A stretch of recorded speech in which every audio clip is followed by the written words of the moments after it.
let's go into a little bit of the application itself. Like, I Yeah, think I think a lot of times applicants feel that they're asked to submit these elements because they're asked to submit these elements. There's almost a certain right. random quality to it. And yet, I know when I talk to admissions directors, there's nothing random about it at all. It's all very purposeful. So, what is the why behind the different elements? Let's start with the resume and work history.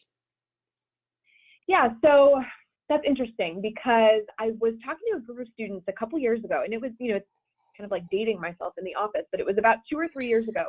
And I said, and this kind of gets to the top line of your question, I said, the most important components for the admissions committee at the Wharton MBA program are your transcript, your body of academic preparedness, and your resume, your career progression, what you've been doing with yourself post graduation.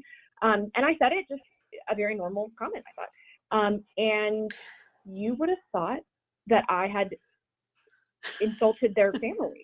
And so for me, I say that brief anecdote because the transcript and the resume, of course, are not random pieces of information I'm collecting. I think everybody can understand why I'm doing that. But this is why I say that.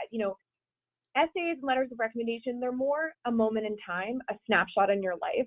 But really, the length and the depth and breadth of your life, your adult life, lives in those two documents, right? So when students ask me, and this kind of is a little bit aside of the question, but when students get admitted to Wharton and they say, thank you so much for admitting me, I genuinely, and for 15 years I've been in this business, and I said, I didn't admit you.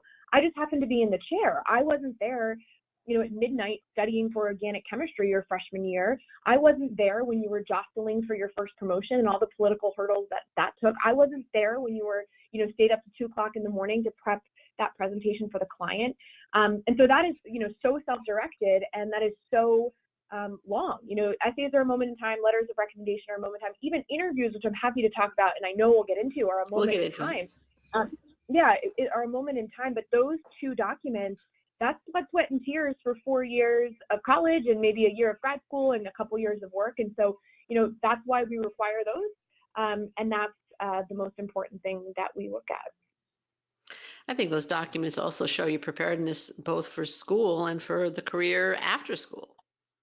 Yeah, and so one of the things I'm proud that our office does, and I'm happy to get into this as well, is we're really starting, and probably about 5 years ago, started to really seriously track the outcomes of our students.